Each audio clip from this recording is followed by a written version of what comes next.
Hello दोस्तों, स्वागत है फिर से हमारे इस यूट्यूब चैनल पर जिसका नाम है success.com।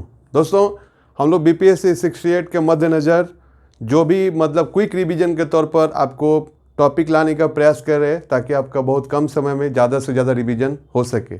इसी कड़ी में आपको हम लोग भारत का बजट 2022-23 लेकर आए हैं, भाग 1। चूँकि इसमें बहुत कंटेंट है जो आपको जानना होगा, इसीलिए इसको कल हम इसको अपने अगले वीडियो में इसका भाग 2 लाकर इसको ख़त्म करेंगे। दोस्तों, आपको पता है कि BPSC के एग्ज़ाम में भारत का बजट, भारत का आर्थिक सर्वे, बिहार का बजट, बिहार का आर्थिक सर्वे आपको 4 से 5 नंबर दिला सकता है। तो काइंडली जो है उस पर फोकस रहिएगा, ठीक है। ये बहुत ही इंपॉर्टेंट कड़ी है और इसको आप मिस मत कीजिएगा और वीडियो को पूरा देखने का प्रयास कीजिएगा और आपका इसका बारीकी को हम समझाएंगे कि आखिर बजट में क्या क्या बारीकी आपको समझना है। तो चलो दोस्तों, हम लोग अपना इस टॉपिक पे शुरुआत करते हैं। और एक बात और बता दें दोस्तों, जैसे BPSC के चेयरमैन साहब ने ये मतलब ट्वीट में हम देख रहे थे हम लोग, तो उसमें ये चीज़ आया कि BPSC के प्रश्नों के प्रकृति में कुछ बदलाव देखने को मिल सकते हैं आपको, ठीक है। और उन्होंने ये भी लिखा है कि कुछ क्वेश्चन हार्ड होंगे, लेकिन उससे घबराने की ज़रूरत नहीं है, सभी के लिए वो समान रूप से हार्ड होंगे, केवल आप ही के लिए हार्ड नहीं होंगे। अब प्रश्नों की प्रकृति कैसी हो सकती है, तो देखो आप इसे समझने का प्रयास करो। यहाँ पर हम जगह नहीं है, लेकिन फिर भी आपको यहाँ समझाने का प्रयास कर रहे हैं। मान लो कि दे देगा कि निम्नलिखित कथनों पर विचार कीजिए, ठीक है। तो पहला दे देगा, पहला सुनिएगा ध्यान से कि पहला आपको दे देगा स्टेटमेंट कि भारत में जो है ठगी प्रथा का अंत स्लीमैन ने किया। दूसरा दे देगा कि भारत में न्यायिक सेवा के जनक वारेन हेस्टिंग्स थे। और तीसरा दे देगा कि भारत में न्यायिक सेवा के जनक लॉर्ड कॉर्नवालिस थे, ठीक है। तो ये 3 स्टेटमेंट में कौन सा स्टेटमेंट सही है आपको दे देगा। 1 बी दे देगा, 1 2 सी दे देगा, केवल 3 डी दे देगा, डी दे देगा 1 2 3 और ई नंबर दे देगा इनमें से कोई नहीं है 1 या 1 से अधिक। तो इसमें क्या आप लगाओगे। तो ये ऐसे भी क्वेश्चन पूछे जा सकते हैं, इसीलिए काइंडली जो है सिर्फ ऑनलाइन नहीं पढ़ो, कुछ बुक्स भी पढ़ने का प्रयास करो, ऑथेंटिक किताबें पढ़ने का प्रयास करो। कुछ अब अंतिम समय में जो है ज़्यादा करने का तो है नहीं, लेकिन जितना भी हो सकता है अच्छा से रिवाइज करो मेरे भाई, ठीक है। तो हमने पूछा कि निम्नलिखित कथनों में से क्या सही है, तो आपको क्या पहला ऑप्शन दिए कि भारत में ठगी प्रथा का जो अंत किया वो स्लीमैन किया, एकदम सही है। भारत में न्यायिक सेवा का जनक वारेन हेस्टिंग्स है। जैसा आपको पता है ना कि सुप्रीम कोर्ट का स्थापना हुआ 1774 में, उसके बाद न्यायिक सेवा का शुरुआत हुआ, प्लस साथ ही साथ फौजदारी और दीवानी न्यायालय वारेन हेस्टिंग्स ने शुरू किया। तो इस तरह से न्यायिक सेवा का जनक आपको पूछे तो वारेन हेस्टिंग्स, और जो तीसरा नंबर में है कॉर्नवालिस साहब, तो सिविल सेवा के जनक माने जाते हैं। तो इस तरीके से आपका 1 और 2 क्या होगा, सही होगा, 1 और 2 सही होगा, डी तीसरा गलत है। तो इस तरीके से पढ़ो भाई साहब, क्योंकि इंपॉर्टेंट है आपके लिए। तो आपको जो है प्रश्नों के प्रकृति के अनुसार आंसर देने का प्रयास कीजिएगा। खैर हम लोग नेक्स्ट लेक्चर में इसके बारे में जानेंगे। आज हम लोग जानेंगे भारत का बजट 2022-23 का भाग 1। दोस्तों, ये बहुत ही इंपॉर्टेंट कड़ी है, ये बहुत ही इंपॉर्टेंट कड़ी है, VVI है। और देखो क्या होते हैं कि लड़का लोग अमूमन जो है बिहार का बजट और बिहार का आर्थिक सर्वे करके चले जाते हैं और जो है भारत का बजट 2022-23 पर ध्यान नहीं देते हैं, यानी भारत के बजट पर ध्यान नहीं देते। आपको चारों खंड को थोड़ा थोड़ा देखो, भारत का बजट और भारत का आर्थिक सर्वे को मतलब एवरेज तौर पर देखना है और बिहार का बजट और बिहार का आर्थिक सर्वे को अच्छा से देखना है। तो चलो हम लोग आज देखते हैं भारत का बजट 2022-23 और इसमें जानने का प्रयास करते हैं कि आपके प्रीवियस 67 BPSC में कौन सा इससे रिलेटेड क्वेश्चन आया था। दोस्तों, ये काफ़ी इंपॉर्टेंट है और आपका 3-4 नंबर आपको बढ़ा सकता है भाई साहब। चलो पहले बजट के बारे में कुछ जान लेते हैं। अगर पूछेगा कि भारत में बजट जो है किस गवर्नर जनरल के काल में शुरू हुआ, तो याद रखिएगा भारत में जो बजट शुरू हुआ वह आपको 1860 में लॉर्ड कैनिंग के काल में हुआ। बातों को ध्यान से सुनिएगा। लेकिन भारत में बजट शुरू करने का श्रेय किसको जाता है, तो भारत में बजट को शुरू करने का श्रेय विल्सन को जाता है, विल्सन, ठीक है। तो पूछे कि भारत में बजट शुरू करने का श्रेय किसको जाता है, विल्सन को, या भारत में बजट का पिता किसको कहा जाता है, तो विल्सन को कहा जाता है दोस्तों। ठीक है। अच्छा, बजट जो है, बजट शब्द का संविधान में कहीं भी उल्लेख नहीं है, उसके जगह पर संविधान में वार्षिक आय और व्यय का वितरण शब्द का इस्तेमाल किया गया है अनुच्छेद 112 में। यानी कि हम लोग आम बोलचाल की भाषा में दोस्तों, आम बोलचाल की भाषा में बजट कहते हैं, लेकिन संविधान में इसका नाम है वार्षिक आय और व्यय का वितरण। ये चीज़ भी आप याद रखिएगा। ठीक है। फिर आपसे पूछता है कि स्वतंत्र भारत में पहला बार बजट किस वित्त मंत्री ने पेश किया था। कुछ फैक्ट भी जान लो। तो स्वतंत्र भारत का जो है पहला जो बजट पेश किया गया था वो आर षणमुखम शेट्टी के द्वारा पेश किया गया था। और गणतंत्र भारत का जो पहला बजट है दोस्तों, वह जॉन मथाई के द्वारा पेश किया गया था। गणतंत्र कहने का मतलब है कि हमारा जो 26 जनवरी 1950 को संविधान लागू हुआ था, और गणतंत्र कहने का ये मतलब ये भी होता है कि जो भारत का राष्ट्रपति होते हैं वो निर्वाचित होते हैं, वंशानुगत नहीं होते हैं। तो स्वतंत्र भारत का पहला जो बजट पेश किए थे आर षणमुखम शेट्टी, और गणतंत्र भारत का पहला जो बजट पेश किए थे उनका नाम था जॉन मथाई। ये भी आप याद रखिएगा। ठीक है। फिर पूछता है आपसे कि सर्वाधिक बार बजट किसने पेश किया। तो सर्वाधिक बार बजट पेश करने वाले वित्त मंत्री कौन थे, तो याद रखिएगा मोरारजी भाई देसाई। लगभग 10 बार उन्होंने क्या किया, बजट पेश किया था। याद रखिएगा इस फैक्ट को।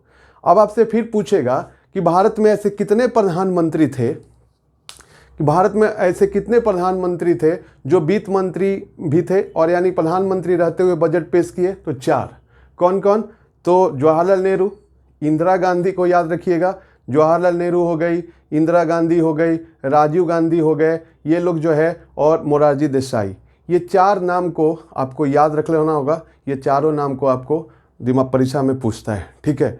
अब पूछेगा कि भारत की पहली महिला वित्त मंत्री कौन थी, तो इंदिरा गांधी, क्योंकि उन्होंने प्रधानमंत्री रहते हुए बजट पेश किया था, वित्त विभाग को अपने पास रखी थी। तो इस चीज़ को याद रखिएगा। लेकिन जब आपसे पूछे कि पहली पूर्णकालिक महिला वित्त मंत्री कौन थी, तो निर्मला सीतारमण दोस्तों, क्योंकि इंदिरा गांधी के पास प्रधानमंत्री का भी पद था और वित्त मंत्रालय भी उनके पास था। तो पहली जो है वो महिला वित्त मंत्री थी, लेकिन पूर्णकालिक महिला वित्त मंत्री जो आ जाएगा तो क्या हो जाएगा, निर्मला सीतारमण। तो पहली पूर्णकालिक महिला वित्त मंत्री जिन्होंने बजट पेश किया उनका नाम था निर्मला सीतारमण। इस चीज़ को भी आप याद रखिएगा। आगे जो है दोस्तों इम्पोर्टेंट इसमें यह है कि पहले क्या हुआ कि जब अंग्रेज़ों के रीजन में था तो रेलवे का जो बजट, रेलवे बजट था और एक आम बजट होता था, दोनों क्या था, अलग अलग था। तो क्या हुआ कि अंग्रेज़ों का बहुत सारा पैसा जो है टारगेट रेलवे पर होता था। उनके बजट का लगभग 70-80% एरिया रेलवे पर जाता था। तो एकवर्थ कमेटी बनाया गया 1924 में, क्योंकि अंग्रेज़ों का ज़्यादा फोकस रेलवे पर होता था, ज़्यादा पैसा भी लोग रेलवे पर खर्चा करते थे। तो नतीजा ये हुआ कि एकवर्थ कमेटी बना 1924 में, और एकवर्थ कमेटी ने बोला कि भाई साहब ये रेलवे का जो वित्त एरिया है वो काफ़ी बड़ा है, तो रेलवे को आम बजट से क्या कर दिया गया, अलग कर दिया गया 1924 में एकवर्थ कमेटी के सिफारिश पर। जो हम बातें बोल रहे हैं दोस्तों उसको थोड़ा बहुत ध्यान दीजिएगा, एकवर्थ कमेटी के सिफारिश पर। ठीक है। 1924 में रेल बजट को आम बजट से अलग कर दिया गया। ठीक है। बाद में जब मोदी गवर्नमेंट आया, ये भी बीपीएससी का क्वेश्चन पूछा हुआ है, तो उन्होंने एक सुधार के तौर पर रेल बजट को आम बजट से फिर क्या कर दिया, मिला दिया। तो रेल बजट को आम बजट में कब मिलाया गया फिर से, तो 2017 में। इसको याद रखिएगा कि रेल बजट को फिर से आम बजट में कब मिला दिया गया, तो 2017 में। विवेक देवराय समिति थी, उन्होंने इसकी अनुशंसा की थी कि भैया रेल बजट को आम बजट में क्या कर दिया जाए, फिर से मिला दिया जाए। तो रेल बजट को आम बजट में फिर से क्या कर दिया गया, मिला दिया गया 2017 में। ये आपका बीपीएससी में क्वेश्चन था, याद रखिएगा, इसको याद रख लेना है। ठीक है। तो अरुण जेटली साहब जो रहे, अरुण जेटली साहब ने पहली बार 2017 में क्या हुआ, रेल बजट को आम बजट के साथ मिला दिया गया, और पहला ऐसा वित्त मंत्री थे जो रेल बजट और आम बजट को दोनों को एक साथ प्रस्तुत किए। उनका नाम क्या है, अरविंद केजरीवाल। और पूछे आपसे, सॉरी दोस्तों, वो मतलब दिमाग में अरविंद केजरीवाल आ गए, तो पहला ऐसा वित्त मंत्री रहे जो रेल बजट को, आम बजट को एक साथ पेश किया। तो याद रखिएगा वो कौन थे, तो आपको अरुण जेटली। और एक बात और याद रखिएगा, 2017 में बहुत सारे बजट को लेकर चेंजिंग हुए थे। तो पहला चेंजिंग तो ये हुआ कि रेल बजट को आम बजट में फिर से मिला दिया गया, और बजट को हमेशा 1 फरवरी के दिन मतलब पेश करने की बात की गई। तो याद रखिएगा, 1 जो फरवरी से बजट पेश करने की प्रक्रिया की शुरुआत कब हुआ, तो 2017 में हुआ, याद रखिएगा। और दूसरा पूछेगा कि पहला जो है पेपरलेस बजट या डिजिटल बजट कौन था, तो 2022 का ही बजट था जिसको निर्मला सीतारमण ने क्या किया था, पेश किया था। तो ये ओवरऑल व्यू आपको दिमाग में रखिएगा। अब आपसे बीपीएससी का ही सारा कुछ है। देखो यार, आजकल जो सिलेबस है उसके अनुसार पढ़िए, ठीक है। आपको बीपीएससी में ही पूछा हुआ क्वेश्चन है कि बजट जो है कौन से नीति का एक हिस्सा है, मौद्रिक नीति मॉनेटरी पॉलिसी या फिस्कल पॉलिसी या राजकोषीय नीति का, आप बताओ। देखो बजट जो है दोस्तों, बजट जो है वो राजकोषीय नीति का हिस्सा है। किसका हिस्सा है, राजकोषीय नीति का, यानी फिस्कल पॉलिसी का हिस्सा है, ठीक है। और जो ब्याज भुगतान है, जो हम लोग इंटरेस्ट पे करते हैं, जैसे बहुत सारे देशों से हम पैसा लिए रहते हैं, लोन लिए रहते हैं, तो उसको हम लोग इंटरेस्ट पे करने में हमारा सबसे ज़्यादा पैसा खर्चा होता है। तो ब्याज भुगतान में अगर पूछता है कि ब्याज भुगतान किसका हिस्सा है, ब्याज भुगतान किसका हिस्सा है, तो राजस्व व्यय का। राजस्व व्यय मतलब क्या हो गया, रेवेन्यू एक्सपेंडिचर का हिस्सा है। चूंकि राजस्व व्यय होते हैं, एक होते हैं राजस्व व्यय और एक होते हैं पूंजीगत व्यय, कैपिटल एक्सपेंडिचर, ठीक है। तो वो हम लोग आगे अपने पढ़ाई के दौरान जानेंगे। तो हम लोग आज शुरू करते हैं भारत का बजट 2022-23 भाग 1। दोस्तों यहाँ पर है कि केंद्रीय बजट वित्त मंत्री निर्मला सीतारमण ने 1 फरवरी 2022 को संसद में पेश किया। आपको बताए थे कि बजट जो है 1 फरवरी को ही पेश करने की परंपरा 2017 में शुरुआत हुआ। तो ये आपके लिए बिल्कुल इंपॉर्टेंट है, याद रखिएगा। और ये बीपीएससी का 67 में आया हुआ क्वेश्चन है कि भारत के बजट में 4 क्षेत्रों को प्राथमिकता दी गई। बीपीएससी ने क्या पूछा कि 2022-23 के बजट में निम्नलिखित क्षेत्रों पर किस एक क्षेत्र पर प्राथमिकता नहीं दी गई। तो 4 क्षेत्र पर प्राथमिकता दी गई थी, इसको घोर के पी जाइएगा।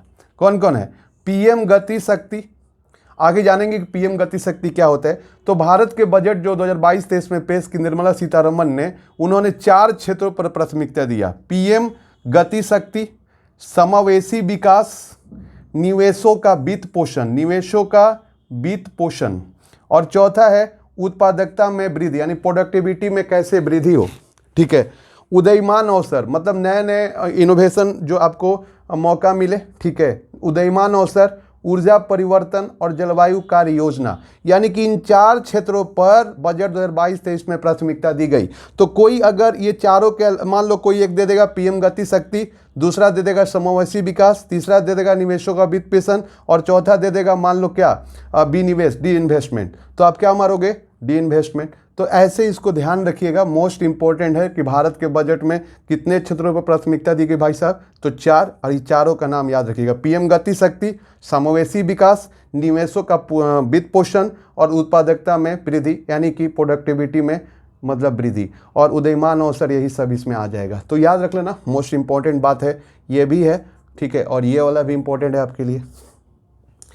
अब देखो पीएम गति शक्ति में 7 इंजन है, ये भी इंपॉर्टेंट है कि पीएम गति शक्ति 7 इंजन कौन कौन है भाई तो सड़क है, रेलवे है, एयरपोर्ट है, पतन मतलब पोर्ट, बंदरगाह, माल परिवहन, जल परिवहन, लॉजिस्टिक और संरचना, यानी कि इन 7 चीजों को गति देकर इन अर्थव्यवस्था को, इन 7 चीजों को मिलाकर अर्थव्यवस्था को एक मोशन देना, गति देना, यही जो है पीएम गति शक्ति का जो है लक्ष्य है। तो 7 इंजन पर आधारित है, यानी कि देश की अर्थव्यवस्था को इन 4 स्ट्रक्चर के माध्यम से विकास करते हुए अर्थव्यवस्था को गति देना है, ठीक है।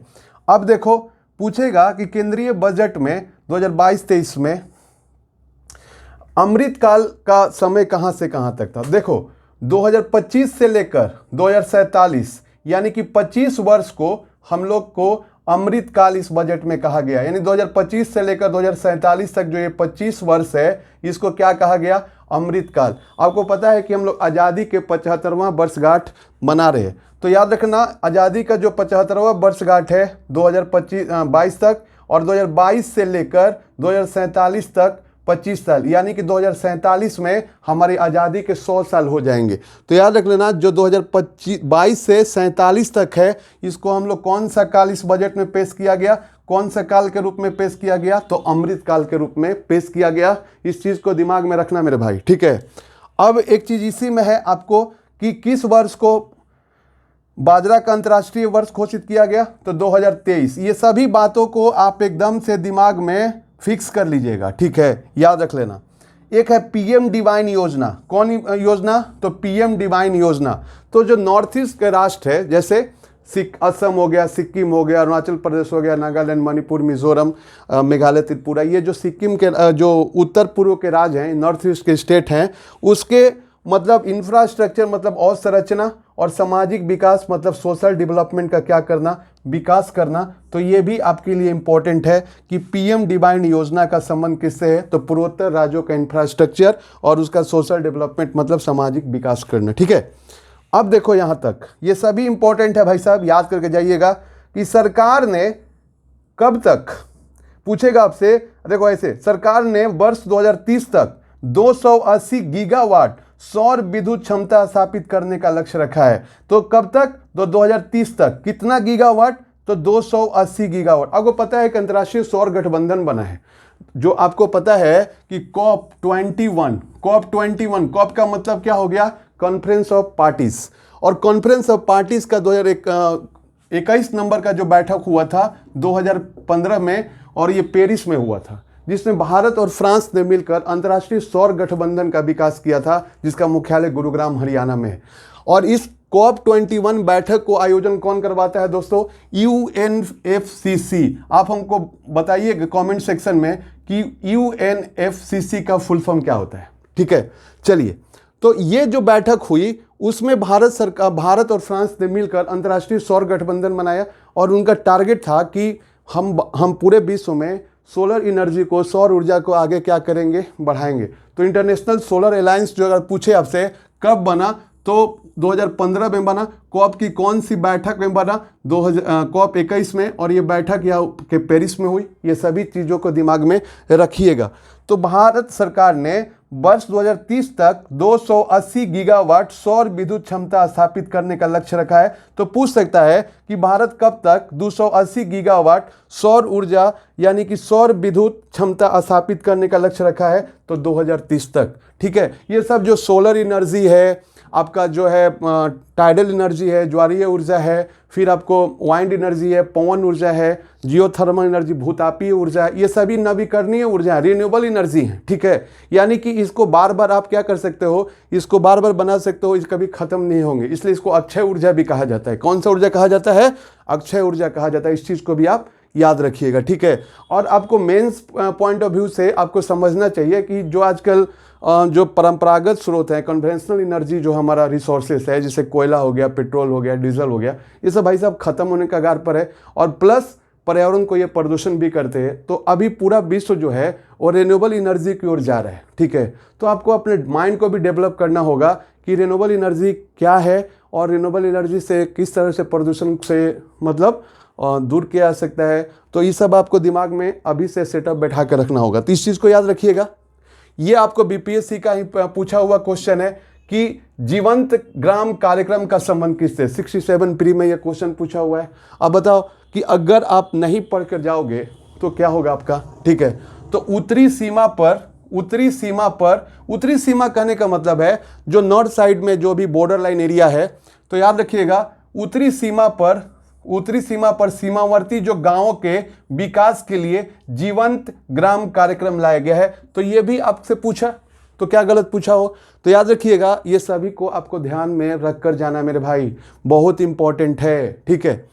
आगे जो है कहता है कि भारतीय रिजर्व बैंक ने डिजिटल रूपी नाम से डिजिटल करेंसी की घोषणा किया। भाई साहब, जैसे आपने देखा होगा कि आजकल जो भारत सरकार नगदी का कार्यक्रम को खत्म करना चाह रही है। नगदी कार्यक्रम को यानी नगदी पैसा को खत्म करना चाह रही है। वो चाह रही है कि जितना ट्रांजैक्शन हो ना वो डिजिटल रूप हो, ताकि नगदी जब मार्केट में कम रहेगा तो महंगाई पर भाई साहब कंट्रोल हो सकता है।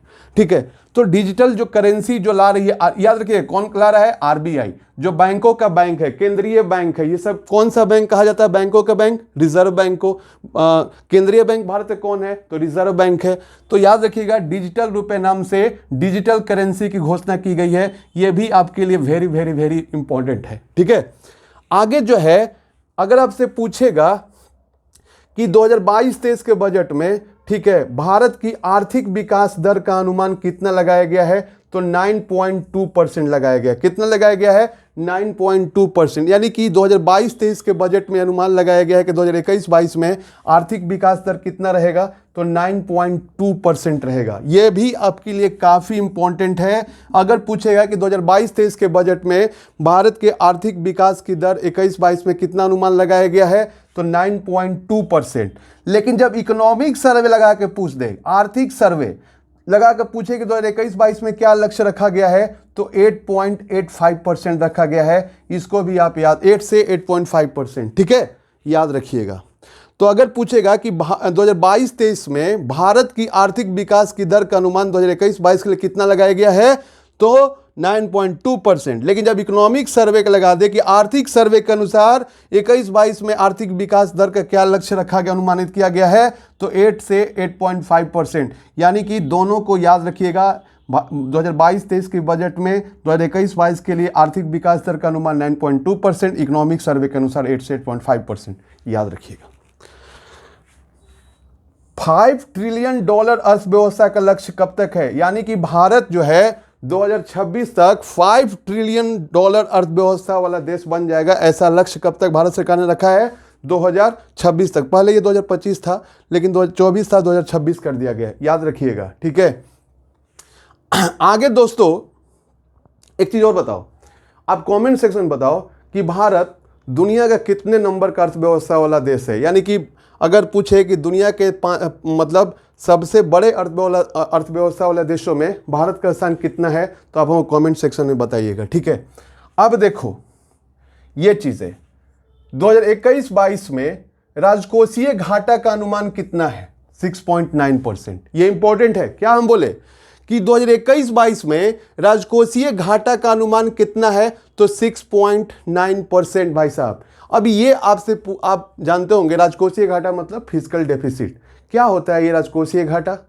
आपसे बीपीएससी ने ये प्रश्न पूछा हुआ है कि राजकोषीय घाटा से आप क्या समझते हैं? 4 ऑप्शन दे देगा, फंसा देगा आपको। बताओ, देखो इधर से थोड़ा मिटाते हैं चूंकि इधर वाला चीज़ उतना इंपॉर्टेंट नहीं है। आप समझ लीजिए राजकोषीय घाटा, ठीक है, फिस्कल डेफिसिट बराबर क्या होता है। ठीक है, ये बहुत वेरी वेरी इंपॉर्टेंट है। बजट के टर्मोलॉजी को भी आपको समझना पड़ेगा भाई साहब। राजकोषीय घाटा, इसको इंग्लिश में कहते हैं फिस्कल डेफिसिट। फिस्कल डेफिसिट, ठीक है।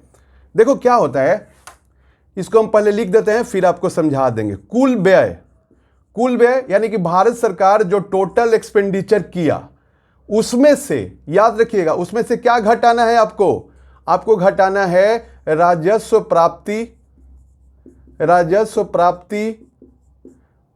प्राप्ति को कहते हैं रेवेन्यू रिसिप्ट। ठीक है, प्लस इसी में रखिएगा, एक ही में ये राजस्व प्राप्ति प्लस विनिवेश सब समझाते ये क्या होते हैं। विनिवेश प्लस उधार से प्राप्ति, उधार यानी कि जो लोन रिकवरी, उधार की प्राप्ति, उधार की पुनः प्राप्ति। यानी कि भाई साहब अगर राजकोषीय घाटा निकालना होगा तो कुल व्यय में से यानी टोटल एक्सपेंडिचर में से हम रेवेन्यू रिसिप्ट यानी राजस्व प्राप्ति, विनिवेश यानी डी इन्वेस्टमेंट और उधार की पुनः प्राप्ति को घटा लेंगे। ये भारत सरकार का आय हुआ और आय जो है ये मतलब इस पर कोई लायबिलिटीज नहीं होती, यानी कि वो दे नहीं सकता, बता रहे आपको ये सभी चीजें। तो राजस्व प्राप्ति हो गया, विनिवेश और ये आपका राजस्व प्राप्त राजकोषीय घाटा बराबर होता है। यानी कि मान लीजिए, पहले समझने का प्रयास करते हैं कि राजस्व प्राप्ति या रेवेन्यू रिसिप्ट क्या होते हैं। भारत, आपको पता है भाई साहब, इंपॉर्टेंट है कि जो राजस्व प्राप्ति है, ठीक है, राजस्व प्राप्ति होती है और राजस्व प्राप्ति का मतलब होता है रेवेन्यू रिसिप्ट। जैसे भारत सरकार कोई टैक्स, आपको इनकम टैक्स मिला तो क्या भारत सरकार जो है, आप भारत सरकार को टैक्स दे देते हो तो क्या लौटाते हो? नहीं ना। चाहे भारत सरकार लौटाता है कभी? आपको नहीं लौटाता है। यानी एक बार आपने सरकार को दे दिया तो सरकार आपको लौटाएगा नहीं। तो याद रख लेना, इसका कोई लायबिलिटीज नहीं होती है, वो सरकार का आय होता है, उस लौटा नहीं सकता। तो ये कर हो गया इसमें, ठीक है। गैर कर, जैसे कि भारत सरकार जो है रेलवे से कमाया, बहुत सारे चीज़ों से कमाया, तो वो गैर कर। तो ये दोनों मिलाकर भारत सरकार जो प्राप्त हो रही है वो क्या हो रही है? राजस्व प्राप्ति। जो टैक्स से प्राप्त हो रही है और जो उसके विभिन्न संस्थानों से प्राप्त कर हो रही है उसको क्या, जैसे रेलवे से कमाया उसने, तो ये सब गैर कर में आ जाएंगे, यानी कि नॉन टैक्स में आ जाएंगे। और इससे जो प्राप्ति होगी वह राजस्व प्राप्ति होगी। यानी कि इस पर जो है भारत सरकार इसको दे नहीं सकता, ये उसका आय है, ठीक है। तो इस पर कोई लायबिलिटीज नहीं है। तो एक तो हो गया राजस्व प्राप्ति, एक हो गया विनिवेश। अब जैसे कि मान लो डी इन्वेस्टमेंट, विनिवेश करने का मतलब है कि मान लो कि कोई ऐसा सरकार का जो उद्यम है, इंटरप्राइजेस है, जो बहुत ज़्यादा प्रॉफिट नहीं दे रहा है, तो उसका कुछ शेयर जो है, मतलब या तो देसी या विदेशी लोगों को क्या कर सकता है, उसका कुछ शेयर बेच सकता है, उसके बदले पैसा ले लेगा। तो वैसी स्थिति में जो इंडस्ट्री का जो लॉस जा रहा है वो क्या होगा, उससे भी बच जाएगा। तो याद रख लेना, ये जो होते हैं विनिवेश कहलाता है। और उधार की पुनः प्राप्ति, तो भारत सरकार जो है बहुत सारे देशों में पैसा को लोन के तौर पर दिया है, तो उसका भैया रिकवरी भी तो आता होगा, इंटरेस्ट आता होगा, चाहे वो पैसा जो मिल जाता होगा। तो ये सब किस में आ जाएंगे? उधार की पुनः प्राप्ति में। तो याद रख लेना कि राजकोषीय घाटा बराबर क्या होता है, यानी फिजिकल डेफिसिट बराबर क्या होता है? कुल व्यय माइनस ये पूरा तीनों का जोड़ के घटा दो, यानी भारत सरकार का आय है। राजस्व प्राप्ति रेवेन्यू रिसिप्ट, विनिवेश डी इन्वेस्टमेंट और उधार की पुनः प्राप्ति लोन रिकवरी, तो इन दोनों में से घटा दो। अब एक चीज़ जान लो, मान लो कि ये कुल व्यय जो है आपका 80,000 है, 80,000 है, और कुल आय जो है आपका 70,000 ही है। यानी कि आपने अपने आय से ज़्यादा क्या कर दिया? खर्चा कर दिया। तो 80,000 में से 70,000 घटाओगे तो राजकोषीय घाटा कितना निकल जाएगा? 10,000। तो ये 10,000 भाई साहब जो रुपया आपको निकला, तो इस 10,000 जो आपका घाटा हो गया, इसको कैसे पूरा करोगे? लोन लेके, दूसरा देश से लोन लेना पड़ेगा। ये तो मिनिमम आपको हम बताए हैं। तो मान लो कि लोन लेगा, तो किसी भी देश के लिए बार बार लोन लेना, बहुत ज़्यादा लोन लेना खराब चीज़ होता है। अभी देखो श्रीलंका की क्या स्थिति है। तो भारत सरकार का ये टारगेट है कि भाई हमारा जो राजकोषीय घाटा जो है, फिजिकल डेफिसिट जो है, वो कम हो, ताकि जो है हमें विदेशों से लोन कम लेना पड़े, कम लोन में हम जिए। इसीलिए राजकोषीय घाटा को सरकार दिन पर दिन कम करने का प्रयास करी। इवन 4% तक करने का बात है, आगे हम लोग इसमें जानेंगे। तो देखिए, तो 2021-22 में राजकोषीय घाटा का अनुमान कितना है? 6.9%। और 2022-23 में राजकोषीय घाटा जीडीपी का 6.4% लाने का लक्ष्य है। देखो घटाने का बात किया कि नहीं? और जितना राजकोषीय घाटा कम होगा उतना देश की अर्थव्यवस्था क्या होगी बॉस? मजबूत होगी। इस चीज को आप याद रखिएगा। तो राजकोषीय घाटा कम होना जरूरी है, इसीलिए 2022-23 में राजकोषीय घाटा जीडीपी का 6.4 लाने का योजना है। इस चीज को भी आप याद रखिएगा, यह भी मोस्ट इंपॉर्टेंट क्वेश्चन बन जाएगा, ठीक है। 4 मल्टी मॉडल लॉजिस्टिक पार्क बनने की बात की गई है। यह भी पूछ सकता है कि 2022-23 के बजट में कितने मल्टी मॉडल लॉजिस्टिक पार्क बनेंगे? तो कितना बनेगा भाई साहब? 4। और 2022-23 में 400 वंदे भारत जो है ट्रेन चलेगा, ठीक है। तो अगर आपसे पूछ देगा कि पहला वंदे भारत एक्सप्रेस कहां से कहां चला है, तो क्या मारोगे आप? और कमेंट सेक्शन में बताइएगा हमको, ठीक है। फिर पूछेगा, मान लो पूछेगा 2022-23 में कितनी वंदे भारत? तो 400। पर्वतमाला योजना इसमें शुरू किया गया। तो पर्वतमाला योजना का संबंध है रोपवे के विकास से। जैसे राजगीर जाते हो, पहाड़ वहाड़ पर चढ़ना हो तो रोपवे से न जाते हो। तो याद रखना, रोपवे का विकास करना। और रैंप कार्यक्रम का संबंध इस बजट में पूछेगा कि 2022-23 के बजट में जो रैंप कार्यक्रम लाया गया है इसका संबंध किससे है? तो इसका एमएसएमई के विकास से। किससे विकास से? एमएसएमई के विकास से। दोस्तों एमएसएमई का मतलब क्या हुआ? माइक्रो स्मॉल मीडियम इंटरप्राइजेस, यानी कि सूक्ष्म लघु मध्यम उद्यम का विकास करना। तो इस तरीके से आज जो है दोस्तों पार्ट 1 हम लाए हैं और कल जो है पार्ट 2 लाकर इसको खत्म कर देंगे। फिर भारत का इकोनॉमिक सर्वे जो इम्पोर्टेंट है, और उसके बाद एक दिन में आपको 2-3 दिन में ये टॉपिक आपका ख़त्म कर देंगे ताकि आपका इससे रिलेटेड क्वेश्चन छूटे नहीं। दोस्तों हम लोग आपके बीपीएससी को लेकर बहुत प्रयास कर रहे हैं कि आपको इम्पोर्टेंट सेक्शन ला कर दे ताकि आपका नंबर स्कोर हो। प्लीज़ यार हमारे चैनल को भी सब्सक्राइब करो, ठीक है, और इसको लाइक करो, शेयर करो, ठीक है। और इसके साथ ही हम अगला सेक्शन लाने का प्रयास करेंगे। अगर हमारा कंटेंट अच्छा लगा होगा तो इसको शेयर जरूर करो, सब्सक्राइब जरूर करो और आपको लाइक जरूर करो, ठीक है दोस्तों। मिलते हैं अगले टॉपिक में। Take care.